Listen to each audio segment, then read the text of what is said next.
Well, hello there everyone, my name is Amy, the Opinionated Woman, and welcome back to Crafty Reads, the series where I craft something and we talk about the last 5 books that I've read. At the moment, I'm working on the sweater that if you've watched the last few episodes, I've been working on that purple sweater. I got to the sleeves, baby, hell yeah. So this is one of those patterns where you start off with the cuff and then you do some increases, and now I'm just doing 80 rows. So I have my notebook here so that I can keep track of how many rows I'm doing so that I can have some even sleeveys. But yeah, other than that, let's get into the books. Okay, the framing might have changed slightly. My sibling came and borrowed Kofi from me in between.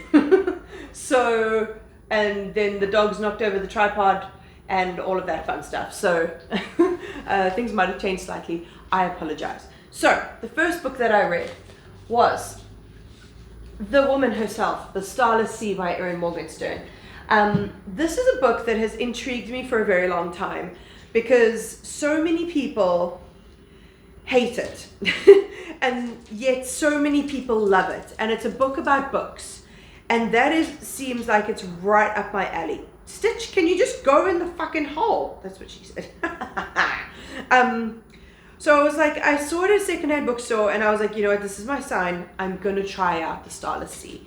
And let me tell you, I am one of those people that really likes the Starless Sea. Hugo is collecting all of the dog toys, including the toys that are not his, and putting them all in his bed. He's a greedy bastard. The Starless Sea is following Zachary. He's a gay student. It's very like dark academia vibes. And he's in his library, his school library, and he finds this book. What is it called?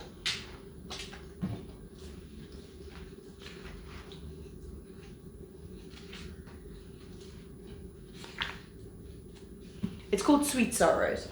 And he finds this book and it's like unmarked. It doesn't have an author or anything like that. So he's very intrigued by it, and he goes and checks it out. And they have to like log it onto their system because it's not actually properly logged in there. And he goes back to his dorm to read it. And one of the stories, because it's a book of different like short stories, and one of the stories in there is a story that happened to him. It's from his life. And he's like, what the fuck? Like, how did my story get in this book? What on earth is happening? So he obsessively reads through it. And he's determined to find out the mystery behind it. There's a lot of symbolism. There's a bee, a key, and a sword. And he starts looking up these symbols and trying to figure out the links between these and where this book came from and who wrote it and how he could have possibly ended up in this book. And he ends up at this ball that is held in New York, and he goes there to try to track down someone who is wearing a necklace that had all 3 of these symbols on it. And he ends up getting a mysterious note that tells them to meet this person somewhere. So it's very hard to describe, but he ends up going on this adventure where he meets this man, does a task for him, and then they are escaping out of this special club. And they run through a door that has been painted on a wall, and when this man that he is with, Dorian, goes to open the door, the handle becomes real and they go through it and they go down into this elevator, and Dorian and Zachary end up getting separated, and Zachary ends up going down this elevator and he finds himself in a place that was in Sweet Sorrows called the Harbor, which is by the Starless Sea. And oh dear, the dog is going to drink now. Are you done yet? I'm making a video. And down there he meets a whole host of characters. He meets the keeper, who is always at the harbor and controls all of the people going in and out. He meets a different host of characters that are in and out of time. He encounters other books that have other stories. And between each chapter about what's actually happening, we get a story from one of these books that he finds. That sort of tells us a little bit of the history of the harbor and the history of the Starless Sea, and maybe some of the histories of the different characters that he runs into. And yes, he goes on adventures underground, and all the while there is this threat of these people who want to, he doesn't actually know their intentions, but he knows, I finished it right, that they want to track him down, and they want to close all of these doors that have been drawn across the world that are letting people down into the harbor, into the Starless Sea. It's very hard to describe. It's a book about books. It's magical. But it's not high fantasy. Like, there's no like wizards and that kind of thing. There's no like quest kind of vibes happening. It's very much takes place in this underground space, and then in the overground, like real life as well. It's very hard to describe. If you like books about books and you like light fantasy, I think you'd really enjoy it. And now I need to go back and find out why so many people hated it, because I really can't figure out what it is that so many people like would have hated so much about this, because I'm obviously the target demographic for this book. So that's intriguing, but yeah, we'll have to see. Now I want to read The Night Circus, which is yet another one by Erin Morgenstern that is very controversial. Then I read The Things We Didn't Know by Elba Perez. And this is a coming of age Puerto Rican story. So we're following this family, and mainly the two children, Andrea and Pablo. And it starts when they're very young children, and they're in a small town in the US, and their father has brought them there so that he can work and they can get an education. And their mother is really unhappy with being there. It's very isolated. She doesn't like the small town. She really misses Puerto Rico. And the thing is, I listened to this on audio, so that's really nice, because the narrator is Spanish speaking. So all of the names, all of the places, all of the different like things about Puerto Rico are all pronounced the correct way. While this book is a historical fiction, which I usually prefer, to read physically, because I just take in more of the detail that way. I did really appreciate being able to have the like really authentic pronunciations in this story. It definitely added like a lot of flavor to the plot. And this is very much coming of age. So right at the beginning, their mother takes Andrea and Pablo and takes them back to Puerto Rico, and very quickly meets a man. She takes them without their father's knowledge. She very quickly meets a man and abandons her children with family members and leaves them to fend for themselves. And luckily they have some really wonderful family members. The one woman who's they don't use the word transgender, but she is transgender. And they call her all the time, but she has a bit of a beard and stuff, so I think she is living as a man. But they always refer to her as a she, so I'm just using she, her pronouns in that circumstance. But finally, through the kind relatives, they manage to get hold of their father, and he comes back and brings them back to America. So the things that they were dealing with in Puerto Rico was not being Puerto Rican enough, because they were from America. And they'd only been born in Puerto Rico and spent most of their lives in America. But then when they get to America, they're not American enough because they're from Puerto Rico. So they're very much in this in-between sort of stage, and they're trying to establish themselves individually as people, while also dealing with not fitting in and having like certain very strict ways of thinking that their family has to deal with. So their father is very intense about them dating. He's very intense about having certain people in their lives. They have an aunt who is very intense about Andrea leaving school, because that's what she did, and like the woman's place is like making house and stuff like that, where actually Andrea's dream is to become a teacher. So it's a lot of these children growing up and trying to establish themselves and trying not to lose themselves.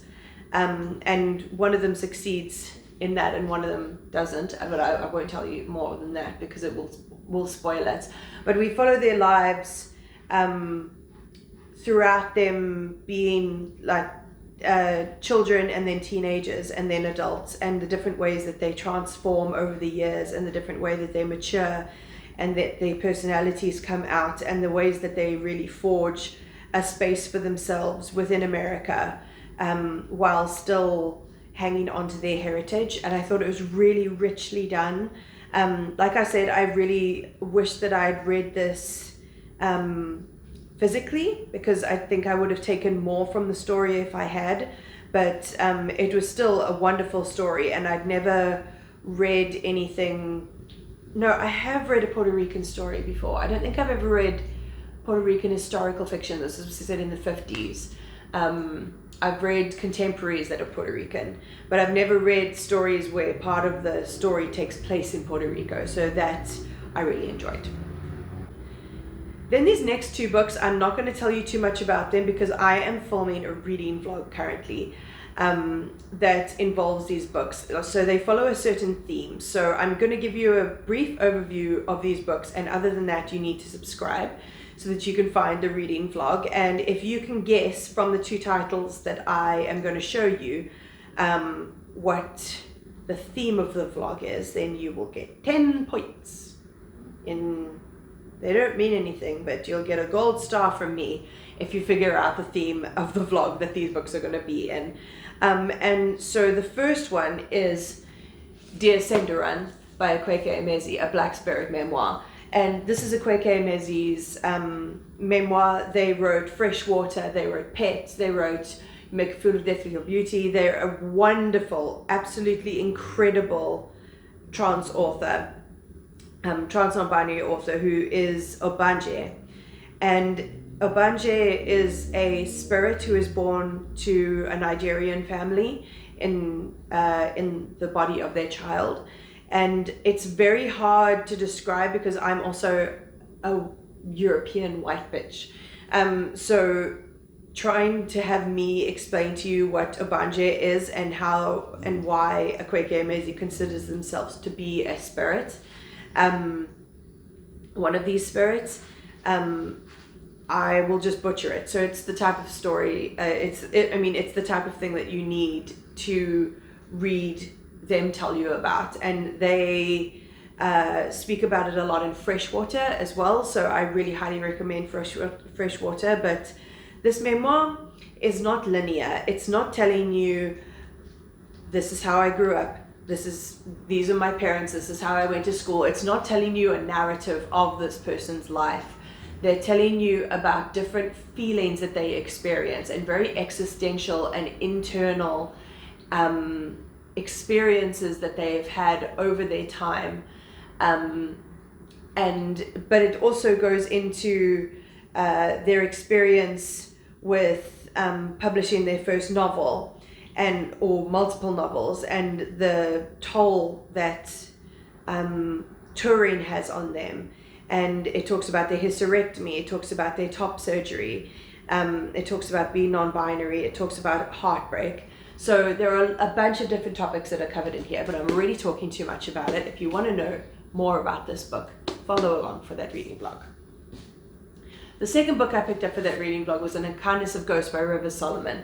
Now this is a sci-fi, and I don't often read sci-fi because it does scare me quite a lot, and I'm not really a fan of stories set in space. But this, I decided to test myself a little bit, and I'm really glad I did. If you are intimidated by sci-fi and you don't read it often, I find this is not, it's about the people. It's not like super technological, so it's like hard to absorb. It is a lot more approachable than I expected from a lot of other sci-fis.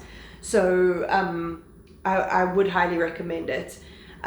This book is following Asta, who is a healer who lives in the lower decks of the HMS Matilda, which is set up like the antebellum South. So the rich people are on the higher decks, the poorer people are on the lower decks, and the people of color who are on the lower decks work in the fields, and the field decks that they have that, you know, grow their food and things like that.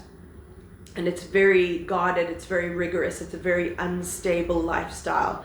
The only sort of stability she finds is working with the surgeon, who is very, very high up, but has a very much of a soft spot for Asta and teaches her a lot to do with healing and uses her as an assistant for some of his practices. And Asta's mother died when she was very young, and she left behind a lot of notebooks and logs and things like that, and Asta is trying to use these logs to find out what happened with her mother and discover histories and secrets about the ship that her mother might have discovered and written in code in these notes. So yeah, while I was reading this book in the vlog, something kind of personally dramatic happened. So if you want to see that and see me cry on camera, go check out the vlog. The final book I picked up was Little Secrets by Jennifer Hillier. And if you want a popcorn book, a simple, run-of-the-mill domestic thriller, this is the book that you wanted. And that is what I wanted. I wanted an easy-to-absorb thriller that I could read in between, because I just finished reading Things We Didn't Know, and that was quite intense and more like layered and stuff, and I just wanted an easy to read thriller. And if you want that, then this book is that, but it's really like nothing to write home about, nothing major, nothing that special, but it does the job, you know, it just does the job. Sometimes you just want one of those thrillers that's just really easy to read, and this was one of those. I did pick up on one of the twists that was coming. I was like, oh, I bet this is going to happen, and it did. But it wasn't explained. They left some things, they said why and like what happened in certain instances, but it didn't explain the why very much for me, which kind of bugged me. So yeah, this book is following Marin, who is at a Christmas market with her son Sebastian, who's 5, and she's holding his hand, and she's on the phone to her husband when she realizes that she's lost Sebastian in the crowd. And she freaks out and she tries to find him, and she can't find him. She alerts security, and they look at the security footage, and they see Sebastian leaving the Christmas market holding the hand of someone dressed as Father Christmas. And then we go to about a year and a half later, where Marin and her husband Derek have a very strained marriage, and she is going to group and just trying to sort of survive while constantly having the weight of her son going missing like hanging over her, and not knowing what happened to him. And she has a private investigator that she hires to try and carry on looking at this case, because the police don't seem to be doing a very good job of it. And through this private investigator, we find out that Derek is having an affair with a much younger woman called Mackenzie Lee. And then we sort of start following Mackenzie's point of view as well as Marin's. Mackenzie's very much the type of woman who dates married men on purpose, and then sort of like carries on the relationship until it comes to like a sort of rough conclusion, and then she gets money out of them. And Marin is trying to consider what she can do to get rid of this woman by any means necessary. And we find some links between the two women that we don't expect. And I think the tension is kept up quite well throughout the story, but as I said, they leave some things unexplained that I really think make it feel a little unfinished, rather than because I mean, I'm all for an open ending. I'm all for not everything getting tied up in a little bow, but in this instance I feel like it felt a little bit unfinished and unthought through, because these aspects weren't completely finished by the end. But Jennifer Hillier is a writer that I'm going to go back to if I'm in the mood for a little popcorn thriller just like this. And that is all the books. So I hope you enjoyed that. I hope you enjoyed the debut of Crafty Reads of me with my mushroom sweater. I have a whole vlog doing this mushroom sweater if you want to check it out on my channel.